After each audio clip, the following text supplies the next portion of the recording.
Karma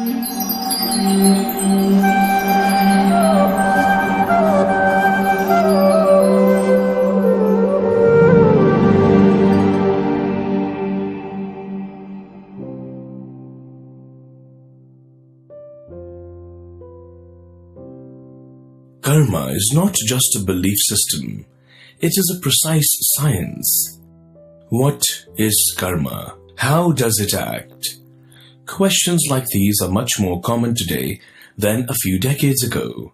This is evident not only from the fact that the word karma has a place in English dictionary, but also from the fact that Gallup poll show an increase in percentage of people, not only in the Eastern world, but also in the Western world, who believe in karma.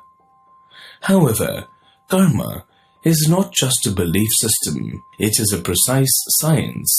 Even more important is that it is a science of consequences, consequences that we ourselves have to bear in our lives.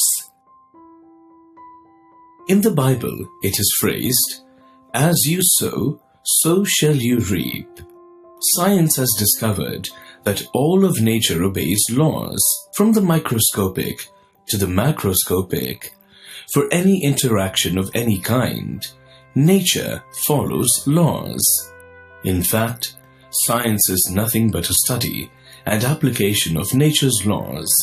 If all of nature is governed by laws, why should we humans be exception to such laws? Just as the law of gravity is impartial and inexorable and acts on all physical objects indiscriminately, the law of karma is impartial and inexorable and acts on all living entities indiscriminately. We might ask, why should I suffer now for my actions in a previous life? Why so much delay?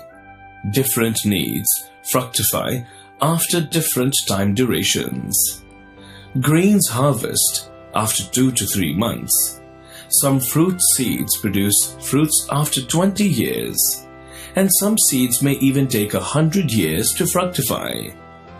Every action that we do is like a seed sown. The seed is sure to fructify, and we cannot escape the result.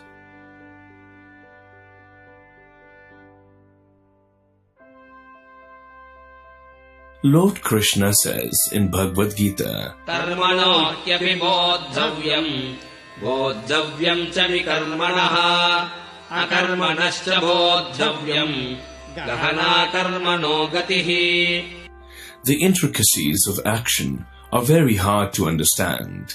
Therefore, one should know properly what action is, what forbidden action is, and what inaction is. As the saying goes, the mills of God grind slow, but they grind exceedingly fine. Every single action would be accounted for sooner or later.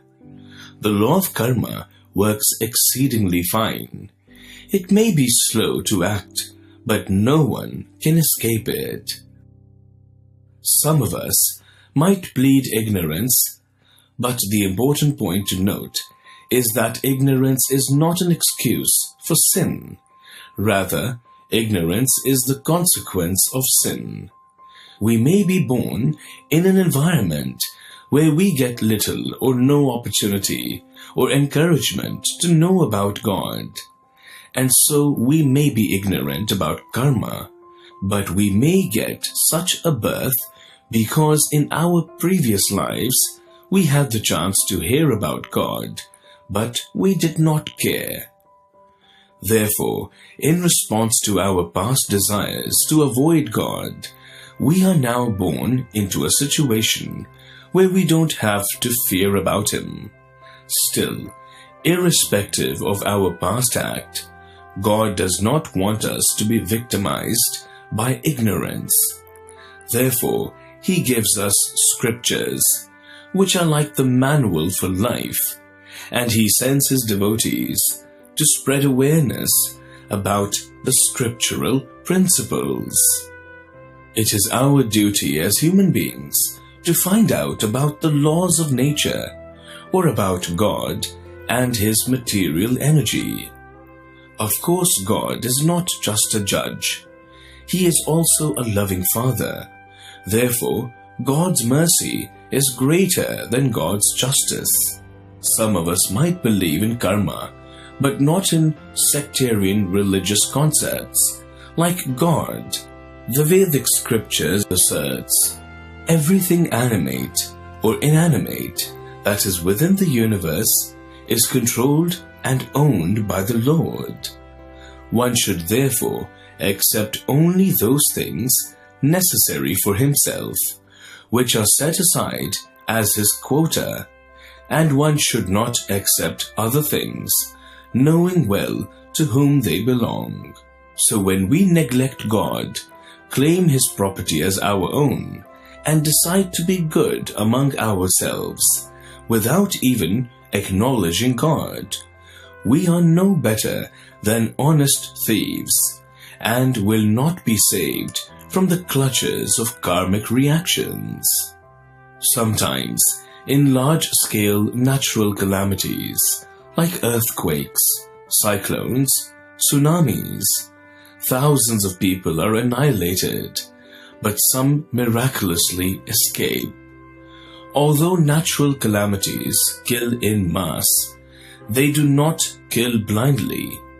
Only those who have the kind of karma for which they have to die at that particular time will be killed.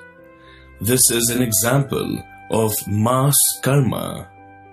Mass karma involves a group of people with different kinds of bad karmas.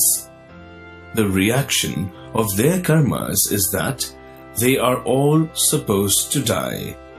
But the material nature gives that reaction to many people efficiently in one stroke through a calamity.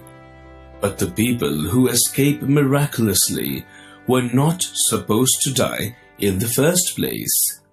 The laws of karma acts under the divine supervision of the Lord. Even in a mass calamity, not one person is killed blindly. Everyone gets the reactions of their own karma.